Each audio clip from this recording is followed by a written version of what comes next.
Want to know how to add payment method in booking.com? Well, no worries. In this video, I'm going to show you an easy step-by-step guide on how you can do it. It's super simple and under a minute, so let's get straight to it. Now, first things first, simply open up your booking.com website.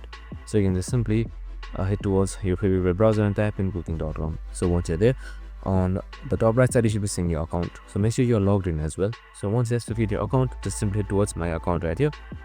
So now once you have selected my account, you can just simply scroll down a little bit until you see payment methods. So you can just simply select it. So now once you have selected payment methods, here should be given various options. So now you can just simply select payment card right here and select add card. Now once you've done that, you can just simply fill in your credentials. So it should load in a bit.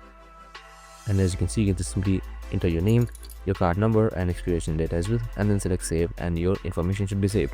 So you can also see the type of cards they accept, and you're good to go. I hope this video helped. If it did, make sure to like, subscribe and tune in with us for more of these videos.